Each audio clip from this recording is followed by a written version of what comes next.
Welcome please to the JVG podcast, where these G's are gonna spread their seeds of knowledge about the league. It's flourishing with these. These funny catchers seem to be well read, esteemed and honest. Like the man himself, Jeff Van Gundy. They are high IQ, so cerebral and funny. So if you're on the bus, just border on the dunny. Listen to the JVG NBA Tribute Show. Hello and welcome to episode 96 of the Jeff Van Gundy Tribute Show. I'm your co-host Lucas, joined by my co-host Marco. 96, it's like 69, but they're rubbing backs.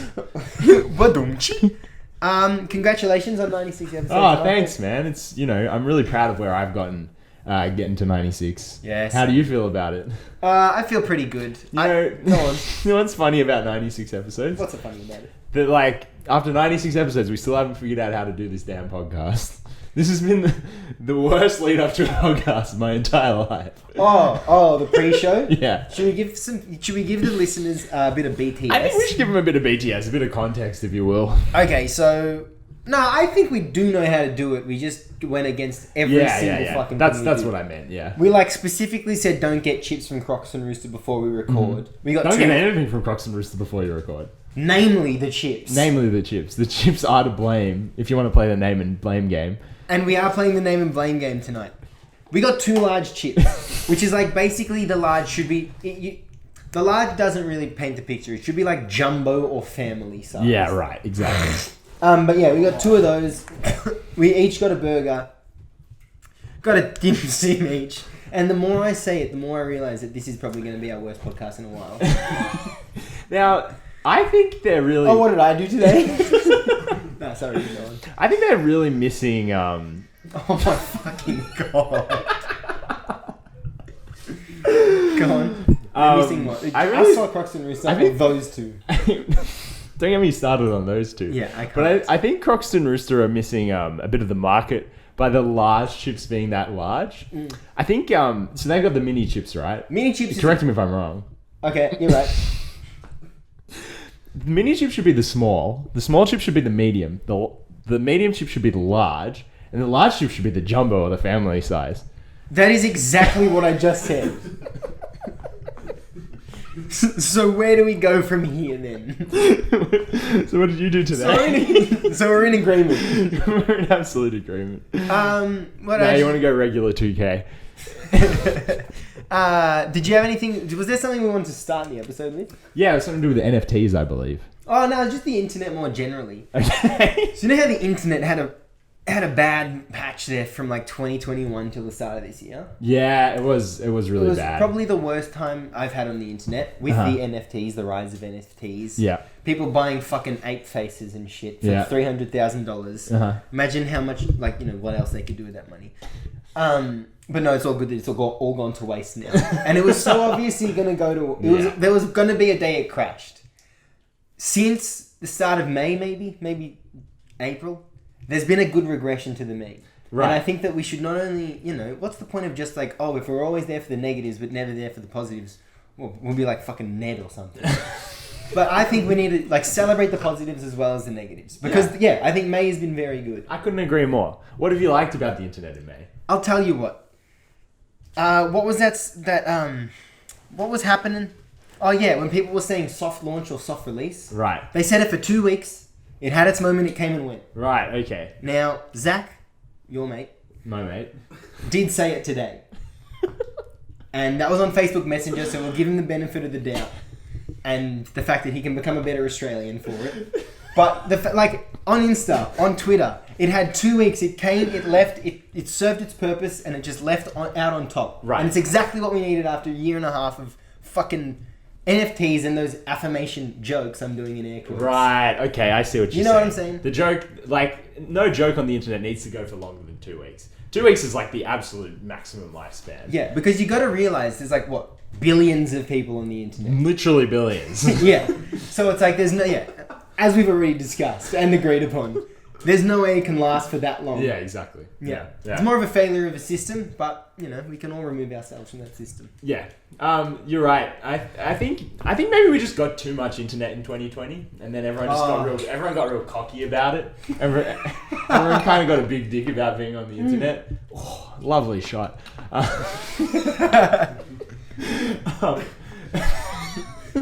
Everyone got too cocky. Yeah, everyone got a really big dick about the internet generally, I think. Yeah. And, and now I think we're going back to where the internet deserves to be, where it's like, it's like 80% of our lives. But it's not 100%. Well, speaking of big dicks, let's go to the biggest dick in the league. Jimmy Butler just got eliminated from the ECF. No. That would be a great segue. But if we were to use it, but we won't. Now that you say this, and we reflect upon 2020, the year that was 2 years ago now, that should have been way worse. Yeah. Don't you think the internet should have been like dog fucking awful in 2020? Yeah, absolutely. It should have been the worst year. But I mean, I think it was in lots of ways. Like, you're looking from a serious perspective, like anti-vax shit. Well, that Trump guy, didn't really care for him very much. Yeah, but he was before then as well. Yeah, but it really got nasty at the end on the internet there. Yeah. But like as a sort of fun place to be, the internet was I think it needed to be good. I don't think people could fuck it. Because if it would be a really awful time for everyone else. And there was no creativity because everyone was depressed and shit. Yes, that's exactly right. But Americans were still going out. And I think what happened is we both discovered Click, who releases like an hour-long video every day, and he had been doing so for about 5 years to this point. So we were pretty busy. Is he a bit of a litmus test for how good and bad the internet has been recently? Okay, expand on this. Well, because he was great in 2020, right? Yeah, he was really good. He was really bussing. And like, I'd be in class and I'd be watching the bubble playoffs and Click instead of being in class. Yeah. And then he went through a bit of a, I don't know, like I just lost interest for a while. And now I've been all over him again. Well, he stopped making videos for a while. I think he was struggling. I think he actually had his own mental health. Yes, he did. After being the man in the arena to about 40,000 people every day. Actually, way more. Well, there you go. He gets like hundreds of thousands of views a video. Yeah. He'd have 1 million plus subscribers, I'd imagine. And he plays 2K. And what team does he play with on 2K? The Eastern Conference Finals. Do you want to start on the ECF or the WCF? Let's start on the ECF because I feel like there's a lot less to say about the WCF. And okay, that's WCF for me, and then all of that is ECF. But my ECF turns into my finals take. All right, well, let's do WCF first. You know what? I agree. Great choice, Marco. So why bother asking? And when?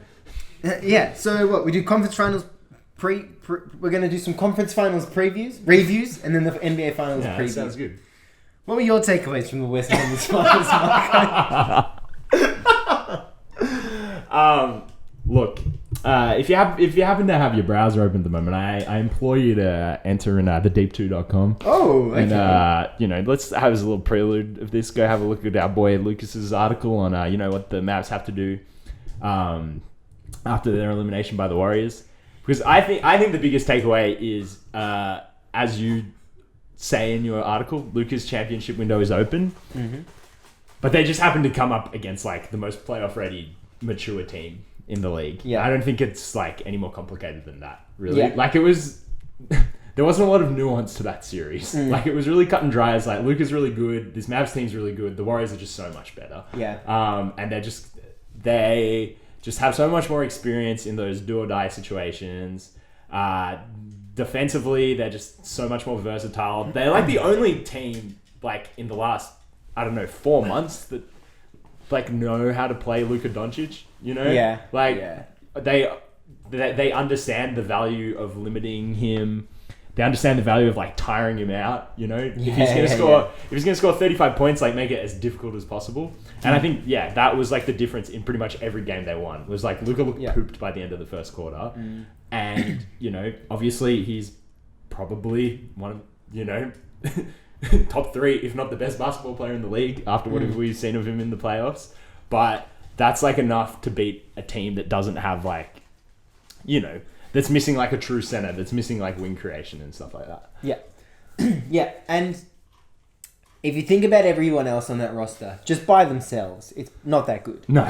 And he's got people playing way above their means and outside of their means, which is, and now here's a little bit of a peek behind the kimono of my article on thedeep2.com. I don't think we said that earlier. But if we didn't, here it is for a third and final time. Thedeep2.com. It is that simple. And my words are quite fantastic about it. Basically, my take is just sell everyone. Figure out the point guard rotation, and then everyone else is up for sale. Because Luka's he's just so good, and it's like, why would you wait? What does a first round pick mean for the Mavericks moving over the next maybe 11 years? Yeah, like just trade everything. Like get him one really good player, borderline all-star or an all-star. Imagine how different that team would have looked. Yeah, 100%. Yeah, and you think about like Dinwiddie. I guess easily the third best player on that team. Really productive in the playoffs. He was meant to be the second best player on the Wizards, and he ended up being about the sixth by the end of his tenure there, I think. So, if you get... any player is going to look so much better next to Luka. So if you get like an already established good player, they're going to look so fucking good next to him. Yeah. It's a bit misleading on the Dinwiddie stuff because I feel like that was a failure of the rest of the Wizards and not him. Yeah, he was pretty bad. Yeah, but like we won 36 games. Yeah. And if we hadn't started the season 9-2, actually we still would have ended up in the same position, which is kind of weird. That's how bad the bottom three in the East was. Yeah. But if we hadn't had such a hot start, it would have been even worse. Yeah. And he was really good in that 9-2 start. Yes. And I'm excited for the story to break in however many 4 years time to be like, oh, this is what happened in Washington in 2021-22. And then no one will probably in 2020-21 as well. Yeah. No, we knew what happened in 2020-21. Yeah, you're right. Yeah. Actually, man, fuck it. We are not talking about the Wizards. Let's get away from this. We're talking about Spencer Dinwiddie. What were we talking about? Just the value around Luka. Yeah. It's lacking. It's lacking. I think Maxi Kleber could be a piece that has much more value in a trade right now than he would halfway through next season or halfway through this season. And also going out than on the Mavs roster as well, I think. Yeah. But yeah, great. Like such a good postseason run by Luka. And he's like, if there was anything you could doubt about him, which I don't think there was, he has shown like his game fully maximized, and it looks really good. Yeah. And I'll make this comparison just because we had Croxton Rooster before the pod. Okay.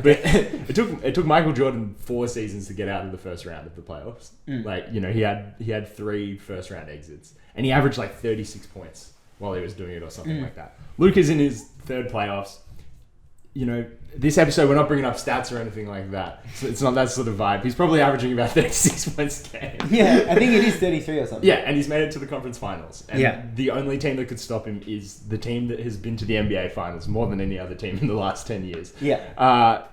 He is just on such a trajectory.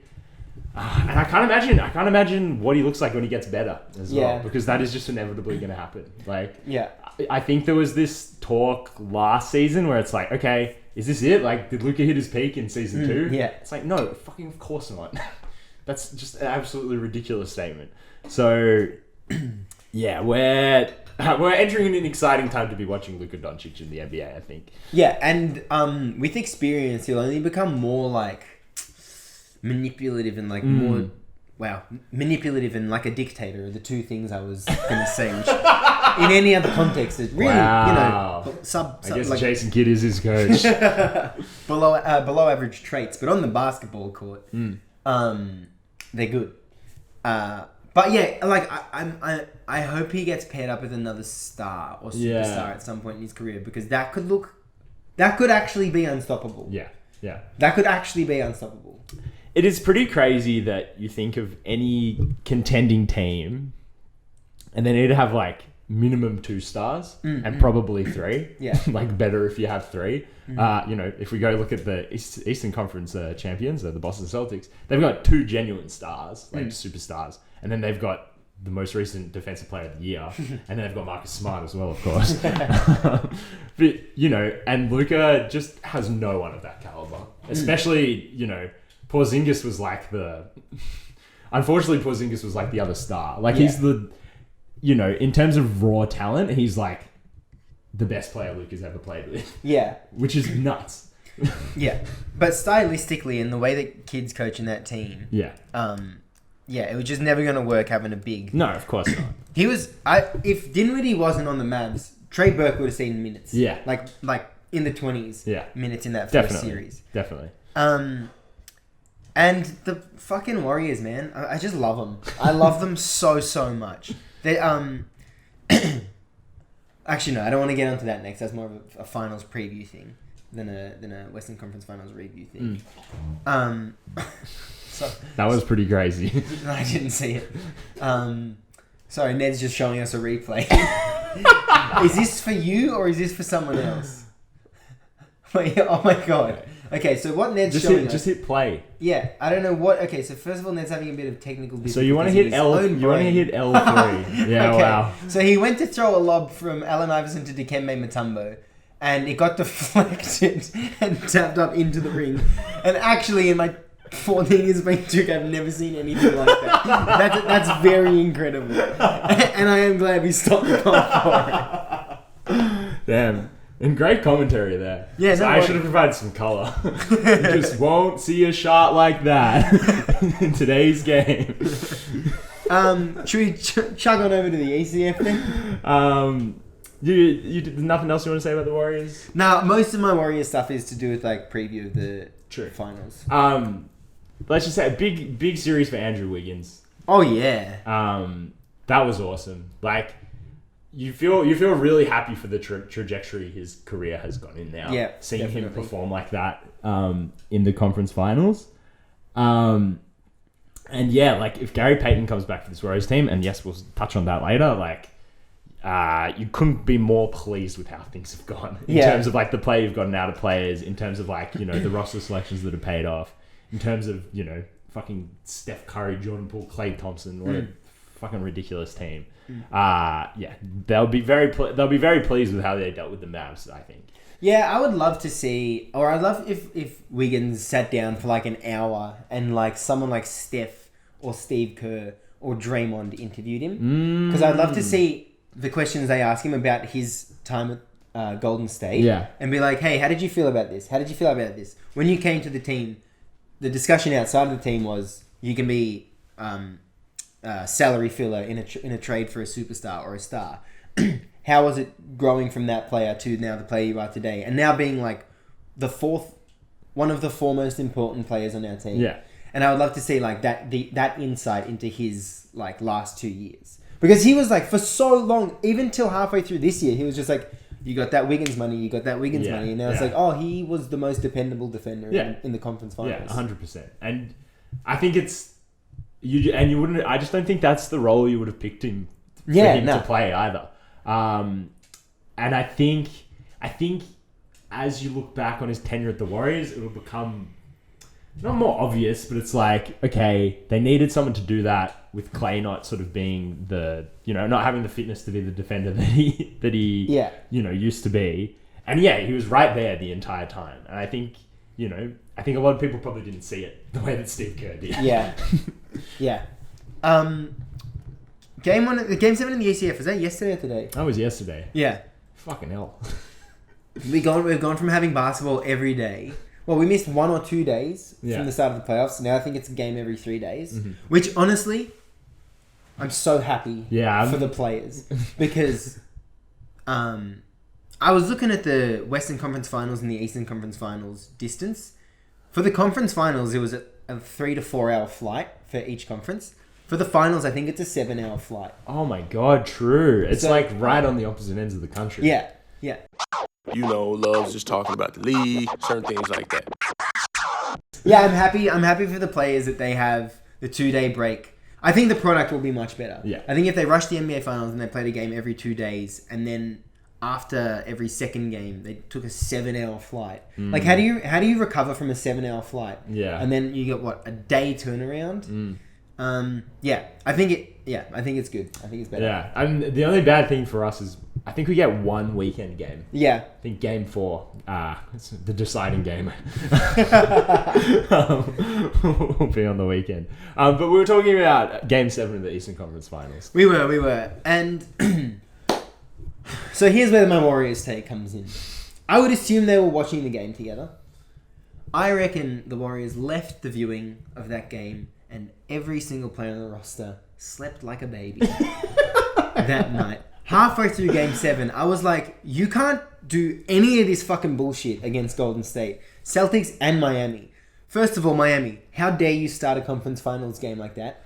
Celtics, how dare you let them get back into it? And then third quarter was really good. Fourth quarter, both teams were just like bringing shame to basketball. Yeah. And you can't.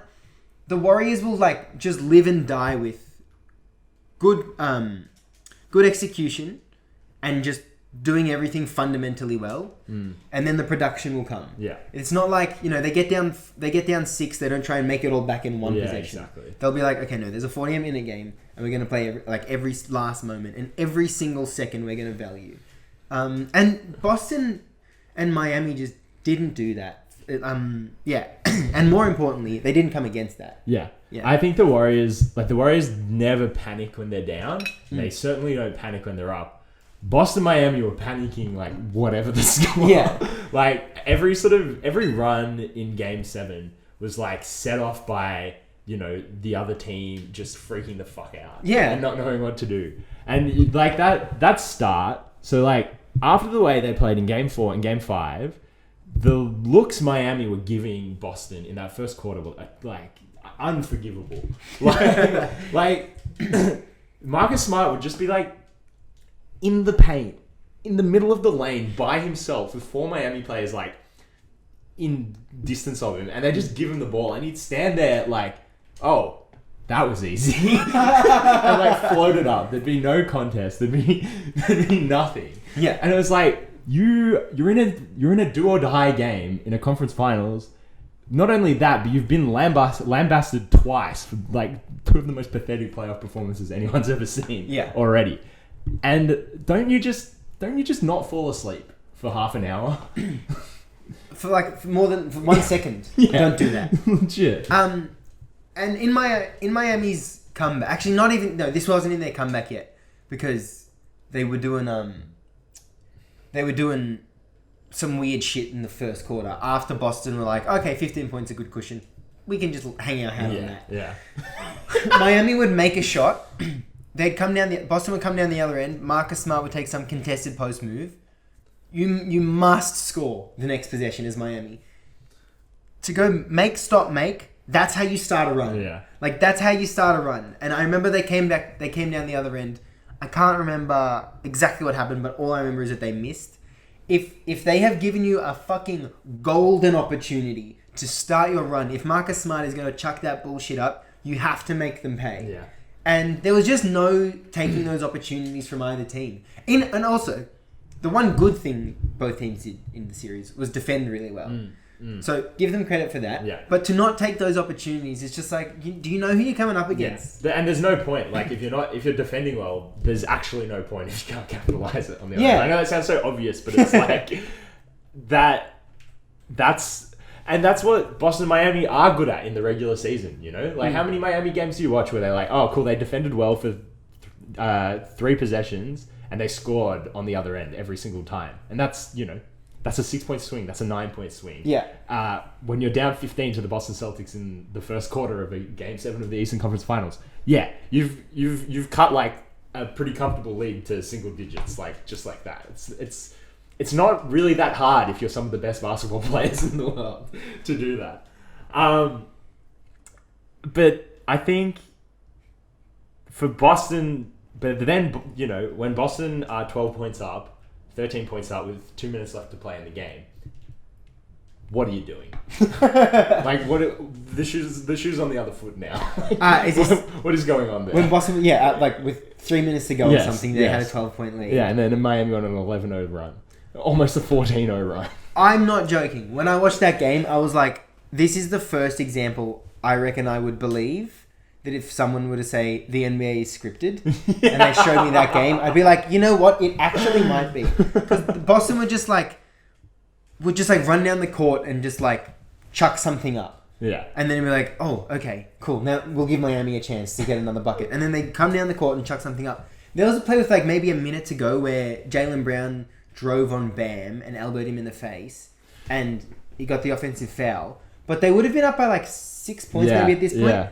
And there was a minute to go, and there would have been 20 seconds on the shot clock. Like, everything about that can be labeled the wrong thing, and then to end it with an offensive foul, it's like,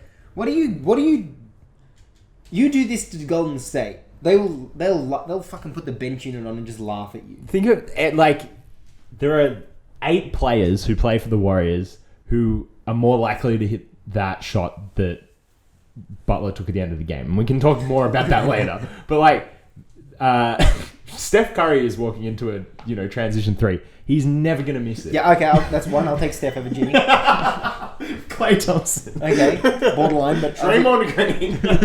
Maybe. Is Iggy coming back? Yeah, but Jimmy Butler or Andre Iguodala. I want Iguodala. My point is, right, literally a better modus operandi than what Boston did at the end of that game is just to get like 4 shot clock violations. Yeah. Stop the play. Like, set up your defense. Don't let them hit you in transition.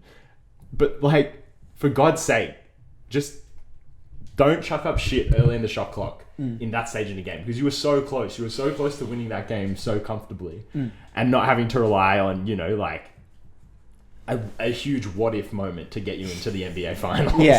Yeah. Jimmy shouldn't have even been taking that shot. Yeah.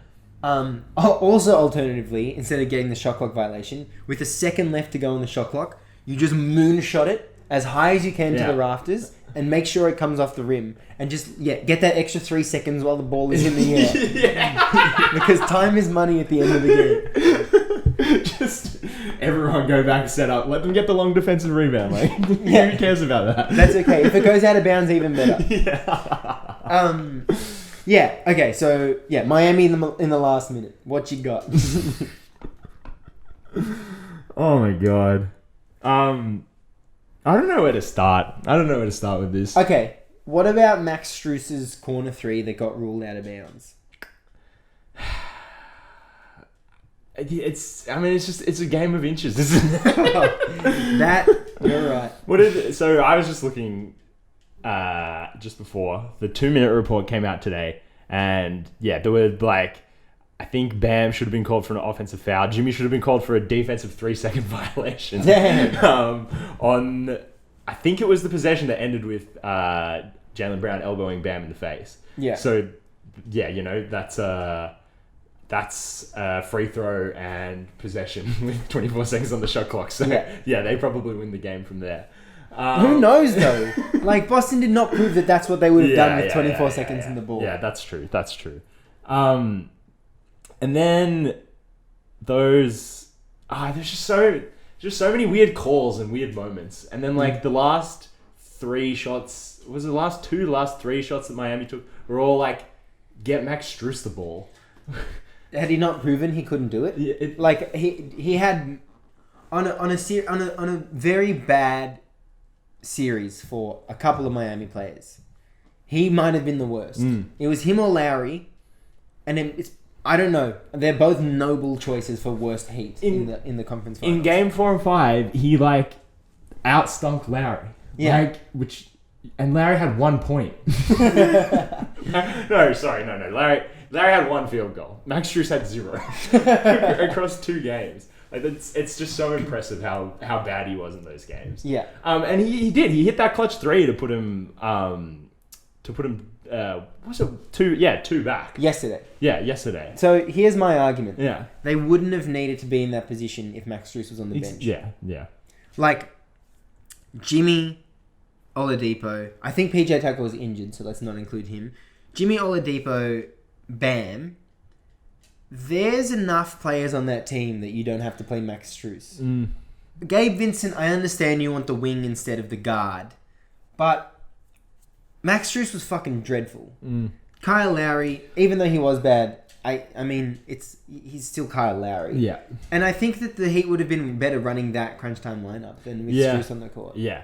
The only thing there is like, if Lowry's streaky, there's like no good 3-point shooter out there. Yeah. Which, but it's not like 3-pointers were necessarily their shot in that series. Yeah. Like it was I think if you're gonna rely on Jimmy Butler to sort of get to the rim to be your game plan late in playoff games, then like stick to that. Yeah. Also, in hindsight, Jimmy could have had a blow. He could have had a couple minutes on the bench. Yeah. Because he was not in the game the last like 4 minutes. No. He was fully dead. And yeah, he wasn't really helping the team. And yeah, I think that Spo probably should have taken him off. Forget about what he says. Yeah. He doesn't look good. Yeah. Actually, I've got an article in the works, and part of it is built around this idea. Often during the season, especially early in the season when he was shooting like dog shit, we were talking about how much we loved that Duncan Robinson could miss every shot that he took, and they just keep giving the ball, and it's in the flow of the offense. That's heat culture, baby. Yeah. And then, Spo decided one game into the playoffs, it's like, oh wait, no. Like, he can't be missing the shots now. So we have to bring Max Strus into the lineup. And Strus was really good in the first two, in round 1 and round 2. And he had good games against Boston as well. He is a really good shooter. They were he was like the Tyler hero on defense late in game 7. Like, they were just like, we'll just Jaylen Brown on Max Strus every single possession. Yeah. And try and get a breakdown from that.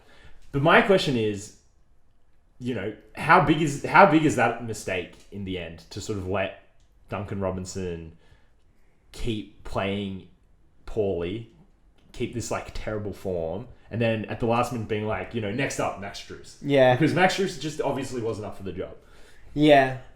Should they have either stuck with Robinson, or should Strus have been like just getting more starting minutes over him earlier in the season? Yeah, I think they went with Strus in like the second half of the season.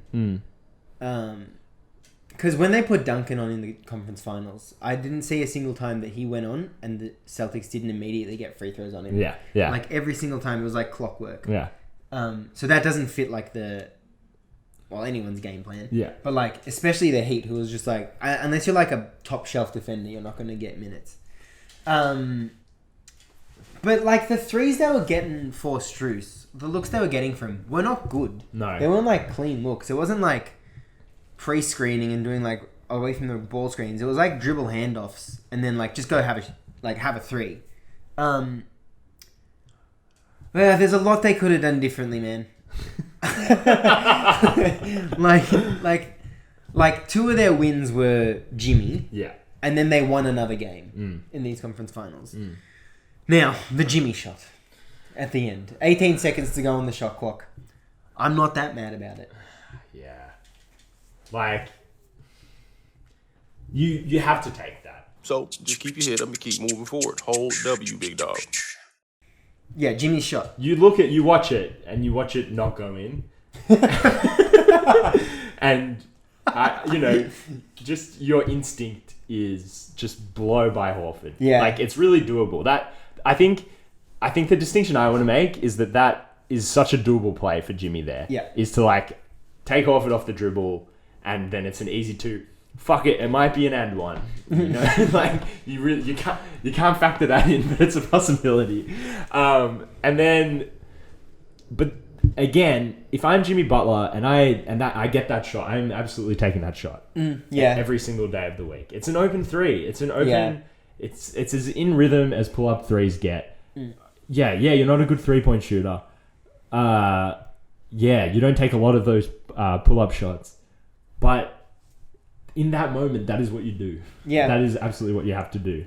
In hindsight, absolutely you blow past Horford. Yeah. Jimmy's actually hit a few game winners from the right wing. Yeah. But they were all on ISO plays. I think the thing that was kind of befuddling for me was that it was like a transition pull-up 3. Because that's just like... not like that. He's never done that. Yeah. Like whenever he takes a 3, it's like a flat-footed catch-and-shoot corner or wing 3. Or, yeah, like an ISO sidestep or step back 3. Not a transition pull-up. But... a shot to win the game, I fucking trust Jimmy. Like, go for it, Jimmy. Yeah. I also think, take him off the dribble, but I've watched it and I've watched it and I've watched it again, and Horford doesn't react until he's jumped. Yeah. And Horford was in the key when Jimmy went for the shot. Yeah. So you think he was just going to keep barreling it? Yeah. And just get his body there. Yeah. However, a few possessions before, Jimmy took it straight into Horford, took heaps of contact, and made the bucket. And it should have been actually an offensive and a defensive foul. So I really like the no call, and I really like the officiating in Game 7. Okay, yeah. But yeah, he did it like a couple minutes before. Like took this massive hit from him and finished the layup. Like similar position as well. But I don't think it was that bad. No. And also with the way that Boston have been defending, who knows how good another look they're going to get is. Like who knows if they work it around, if they're going to get another wide open look. Yeah. I'll say one thing. In the first quarter, I saw the Jimmy shot and then I went back and watched the whole game. In the first quarter, in that order, that's all I did. In the first quarter, exact same situation. Miami are in transition. Jimmy's dribbling it up like sort of right. What do you call that? What do you call the bit of the arc that he took the shot from? It's not the wing. It's not the 45. It's like if you were to run Princeton offense with 2 point guards, right? And then you have the wings in the corners. It's like if you were to draw a line from where the 2 point guards are towards like going long ways down the court. That's it. It was called the Butler nipple or something. The Princeton shoulder. The Princeton shoulder. Let's call it that. And like Grant Williams is tracking back. Same thing. He like instinctively falls into the key because he's like, oh, it's Jimmy Butler, and Jimmy pulls up and hits the three. That was the first three he hit in the game. True? It was in exactly the same spot on the floor and exactly the same situation. Now, maybe that just influences his decision making that much. He's like, hell, I made this shot earlier tonight. Yeah, I feel more confident about making it now. Yeah, I think it's simpler than that. I think it's an open three, and it's an open three to go one up in the game, but. Surely that's got to play into it. Oh yeah, no, definitely, yeah. Definitely. I think but I don't think you like. I think you live with the result. You live with the result of what he did. Yeah. You don't you don't drag him for it. Not at all. Well, you reckon Simmons would have shot it? Man, put Ben Simmons in that position right there. See what he fucking does. I just made a mistake. In my head, I was like, wow, this year's conference final is much better than last year's. Thinking that last year's was Atlanta, Philadelphia. But then the Bucks made the finals. Yeah. So that wasn't the conference finals. Should we talk about Boston? How gracious they've been in victory? My God. This one's for Kobe. For real. Is that what the armband meant? I couldn't figure it out. Fucking hell. Yeah, I thought number 42 was Nate Thurman. Boom. You've just gotta let Kobe be dead. Everyone, just let him be dead. That's not fucking. Leave the man in peace. Let him rest, okay? Let dead people be dead, okay? Stop draining it. Stop doing these cringe ass fucking things, these tributes, quote unquote, and profiting off it and shit. It's so disrespectful. Yeah. Please, just let the man be dead. I think, pre-game, seeing Jason Tatum in that armband, I was already prepared to have a bad reaction to it, to what would happen if they won the game. But what he did when he won the game is he texted a fake text. He Instagrammed a fake text conversation between him and Kobe Bryant. That's just No, it was actually before the game. Was that before the game? Yeah, I think that was the point. Jesus The point was that he Christ. texted him at 4:19 p.m., a time I will never forget because it's one before 4:20. But I think the point was he texted him before the game to be draw on Kobe's powers or whatever. Fuck, man. You're texting a dead guy and posting it. A guy's been dead for 2 years and posting it on Instagram for what? For clout? For the culture. Is it for the culture? It's Is actually, it really for the culture? It's actually so bad. It's so bad. And everyone has just run with it and like loves it and shit. And it's just like, you fucking, this is weird as fuck. Yeah. Anyway, big respect to the Boston Celtics. You know, better team on in the end of the day. God damn. I do feel like there is a bit of a Bucks from last year thing about these Celtics where they can just turn on this like much better team in just like that, like in the finals, offensively especially. But I'm really interested in this series. I'm interested in the in-game adjustments of Game 1 and the adjustments from Game 1 to Game 2, and if the Warriors can get Robert Williams off the court. Nice. Yes. I think this is interesting because my instinct, the way how Boston have played in that series, is that the Warriors will walk all over them. You know, like they don't look ready. They don't, as you said, they make any of those mistakes against the Warriors, and they're just gonna, they're gonna capitalize on them so much. Yeah. On the other hand, I think this is like the best matchup for Boston, as in I think they are definitely the best equipped team to defend the Warriors. Yeah. Like they've got insanely good perimeter defense. Basically every single player on their roster is a really good perimeter defender, and the Warriors don't have like an interior answer for Rob Williams, as I'm sure you're getting at. But then also like Tatum and Brown are not going to be easy players for anyone on the Warriors to deal with, like Wiggins is going to do a great job on one of them. Is Gary Payton going to, is that what the game plan is going to be? Is it just like you have to rely on those two guys as one-on-one defense against them? So here's my school of thought. Firstly, does Clay guard Jaylen Brown? Because I don't really like that. No, me neither. I think Wiggins takes Tatum.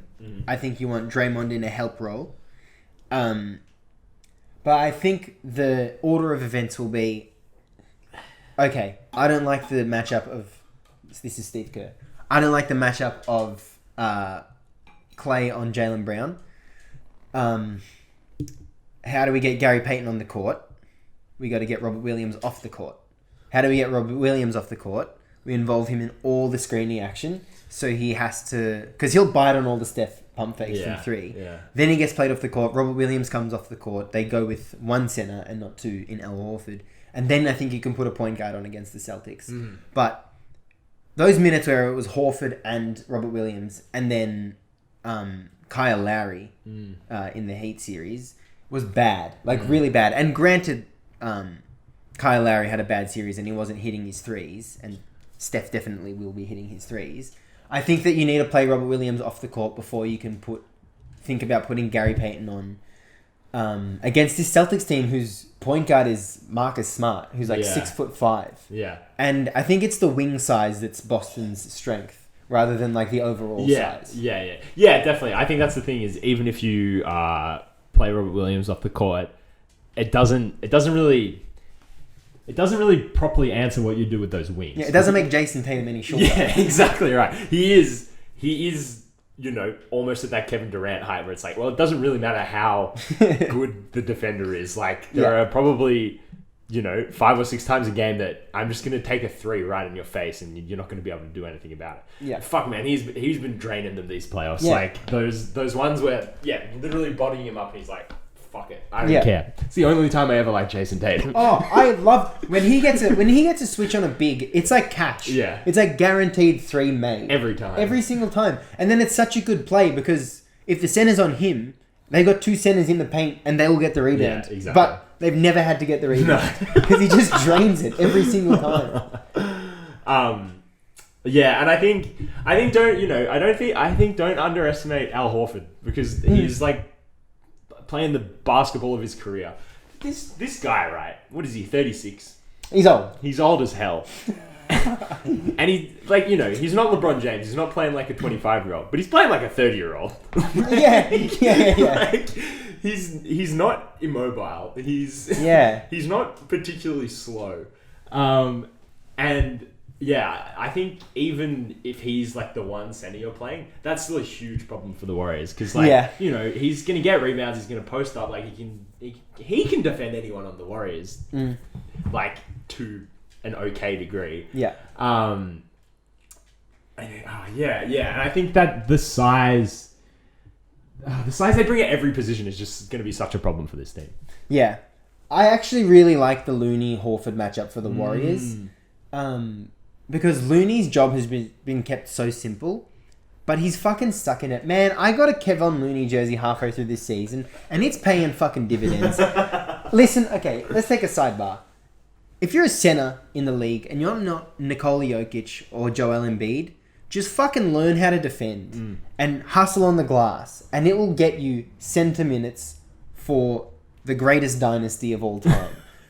Kevon Looney has been a consistent part of their rotation because he does those things. Yeah. Xavier Tillman, great job for the Grizzlies because he does those things. Who else did well? Which other set? Like, think about the Dallas centers. They fucking stink because they can't do those things. Yeah. It comes to a point where that becomes exploitable because they can't do those things. Maxi Kleber, listen, Mark Cuban, you can have as many quotes about him being a good defender as you want. It doesn't make him a good defender. Norman Powell looked like the best partner for Luka Doncic on offense. Norman Powell? Dwight Powell. Dwight Powell. Yeah. Croxton Rooster, 9-15. Dwight Powell looked like the best center pairing for Luka Doncic offensively. And then in any situation where they needed like a center who could defend, it's like, oh wow, well, that guy's going to be off the team next year. Yeah. You know? It's much more important, like you said, that you're just a big guy who can rebound and stay in the right position than anything else.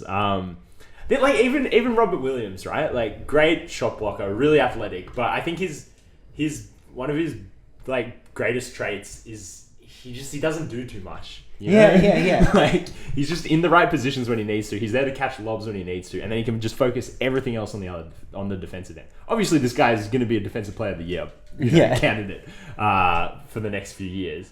But it's not through it's not through being like a Giannis Antetokounmpo level defender. Or anything like that. It's just about doing all your jobs right. Yeah. Now for this series, I think. Udoka should also match up Bobby's minutes with when Steph's off the court. Because he's not going to be able to junk up Steph. Yeah. But I think he'll be able to junk up the rest of the team. Oh, maybe not junk up the rest of the team, but he'll have a much better effect against everyone else on the team than Steph. I like the idea of Steph Draymond pick and roll involving Robert Williams because Draymond, that's just bread and butter. And like the Celtics will definitely have a wrinkle to that, like with help defenders. This is actually going to be a very great series. Yeah. But Draymond will make there'll be so many calculations going on at the same time for every player on the court and both coaches. Yeah. And I think that Draymond will be the one that stands tall. Right. Like, it stands above all the other people, all of the other chess movers, all of the other chess players. Draymond's going to stand tall and be like, okay, so he's made that adjustment, I got to make this pass. But the point I was trying to make there was that Robert Williams will be effective, but only in the non-Curry minutes. And I think that there'll be net positives in those minutes for, the fact that Curry's off, and then also the fact that I think Boston will probably control the tempo in those minutes. The other thing I just thought of is, I think as Boston, probably in like the Eastern Conference semifinals, when you probably started thinking about who the Warriors were going to be facing in the finals, I was like, I'm pretty worried for them for the Bucks and Boston because of the size and the rebounding, and then Looney and Wiggins have just. Surely they're averaging like 20 rebounds a game between the two of them or something. Oh, easily. Like that. No, that's easily. I was about to just check when Otto Porter comes back. Oh, yeah. But I bet my life on it.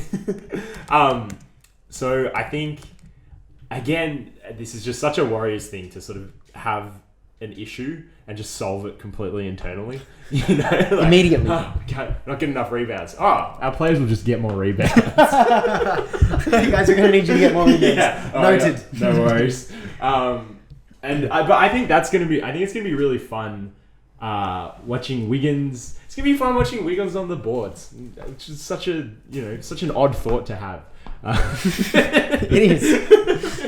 But I think he's really gonna be going up as we've said, like, against such a large team, such a strong rebounding team, and it's like, okay, yeah, are you like one of the best rebounding wings in the league? Like, is that what you're kind of solidifying your role as? I like that the first thing I searched, Otto Porter injury. The first question, the first Google question was, is Otto Porter Jr. injury? And he's out. Oh my god, no! He's out for Game 5 of the Western Conference Finals. Oh no! It's looking like they're probably gonna get Gary Payton II, Otto Porter Jr., and Andre Iguodala I back at some point throughout the NBA Finals. Yeah. Who do you reckon of those? Do you reckon all of them would crack the rotation? Yeah, definitely. Yeah? I think so, yeah. I think Gary Payton is just... is he first man off the bench or second man off the bench? Where do the minutes come from, though? God, that's a good question. I think it's Jordan Poole. Yeah. I think he might see a reduction in minutes. I think there might be some games he doesn't even get 20 minutes. But who? I mean, Bielitsa got a couple minutes here and there. Kuminga looked good. They didn't play him in Game 5 though. Man, the Warriors have some really good options. Yeah. I don't think Bielitsa or Kuminga sniff the floor if those guys can't come back. Yeah. Oh, Moody's been getting minutes. Yeah, I don't think think he sniffs it either if those guys come back. Well, he could still if he wants to. He's got nothing to do with getting game time. Oh, what? I can't smell the hardwood at the Chase Center. Is that what you're telling me? You can. I'm saying exactly that. I'm saying you don't need game time. Wow, fascist. Good God. Croxton Rooster. But I think it is just like probably Looney goes from playing 30 to 23 or something like that, and I think you're right. I don't think Poole's not cracking 40. I think it's gonna be much more important that they have the. Well, I think it's just the defensive versatility of those three players, and not even like, I think just having the option of all three of them as well, because they're all, they all have such different skill sets. I think, but Gary Payton for sure is going to be, like they're going to need him on the floor 25 minutes a night if he's up to it. I actually think they're going to need to rely on Looney for like around 30 minutes a night. But then if we look at the wing rotation with Otto and Iggy back in the team, there's also Wiggins, Draymond, Clay, and then I think you can run with some Gary Payton II minutes in that as well. And that's 6. Oh, and Kuminga. There's 7. So there's 7 players that can fill the guarding Brown and Tatum role, which is actually, now that I've worked through it, more than enough. Yeah. So oh wow, oh fuck, oh god, I don't even know what's going to happen in the finals. If you were to tell me to tip right now, I think I'd say Warriors, but I don't know how many games, and I'm actually getting less confident by the day. Because I was just fucking dubs in 4, watching the entire Eastern Conference Finals. I was like dubs in 4, but yeah. They do have the roster, where like, you can throw Kuminga on for 5 minutes to just hard foul Jason Tatum twice. Whereas Boston don't. They have 8 players they can play, really. They don't have a deep rotation at all. You don't want to be seeing Luke Cornett on the floor in the NBA Finals. You don't want to be seeing any zoom ups of his face as well, or Derek White actually. So I mean, and that's what I'm interested to see, is if part of Steve Kerr's game plan is kind of like what they did with Luka, just throw different looks at the two J's. Not even across a game, but from game to game as well. Are we just gonna, we're gonna have 5 different guys man Jason Tatum up across the course of the night? Yeah. Are we gonna go zone? Are we gonna go box and one on one of them or whatever? Yeah. Yeah. I think in the depth, I think that the Warriors have very similar skill sets, but there's not much of a drop in talent. Whereas if you lose one of Brown or Tatum, or if they get played out of a game, that's not really replicable throughout the rest of the roster. But I'm actually getting more and more excited. I think this is going to be a much closer series now that we've talked about it. I mean, yeah. My only worry is that Boston do what they did last series and that they just forget to show up for a quarter or for half a game, you know? Because I think this playoffs, look, let's be honest, hasn't been the greatest playoffs of all time. No, by no means. But the most disappointing thing, it's not like there have been teams that shouldn't have been in the playoffs. It's just that like teams haven't looked like themselves. Yeah. For, you know, in Miami's case, for 2 straight games. Yeah. And that's my worry is that Boston have done that in the last 2 series. Like they've just gone entire games without looking like their best selves. Yeah. So yes, while all this discussion does notion towards a good series, there is the potential that we will see like 2 or 3 Warriors 35-point wins. Yeah. Yeah, I think that's fair. But I also think that Boston definitely are better when they're playing from behind. Yeah. I think that's something that struck me in the Miami. So are the Warriors. But the Warriors are good when they're ahead as well. Yeah. But that's something that struck me in the Heat Celtics series is neither of those teams could play when they were ahead. They needed to have that like underdog part about them. There wasn't like there was like the comeback. They have the comeback shit, but they don't have like the winner shit. Yeah. Like they don't know how to put a game away. Yeah. Which the Warriors just do. Yeah. Like if they take the lead, they'll just keep it. Like they will never give that back to you. Yeah, 100%. All right. Well, do we want to make a prediction? Can I just say Warriors? Do we have to say games? No. Okay. You don't have to say games.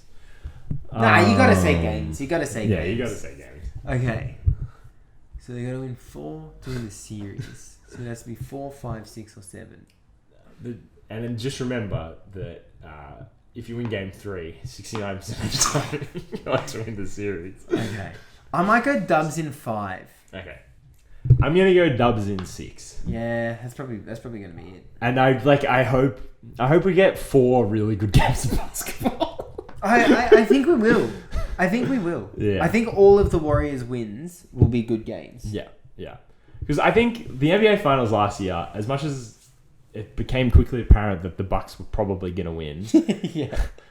As soon as the Phoenix Suns won Game 2, it became apparent the Bucks were going to win. But I enjoyed every game of that series. Yeah, definitely. And, you know, not in a like, wow, the Bucks are really good. In a like, this is a good game. Even though, like, I'm so sure one team is going to win it. Yeah. There's been so many series in this playoffs that haven't been like that. Yeah. So yeah, I'm just Dubs in 6, 4 good games of basketball. That's my prediction. Yeah. Okay. I like that. It's very hopeful. All right. Well, just a short one tonight, I guess. Oh, fucking hell. I'm feeling pretty. Yeah. That's how my brain feels. The ground's kind of like reverberating. Well, pleasure as always, Lucas. Yeah, no, the pleasure's always mine. Well, it's actually always mine. Thank you very much for that. Let's forget about that. I'll see you next week. See ya.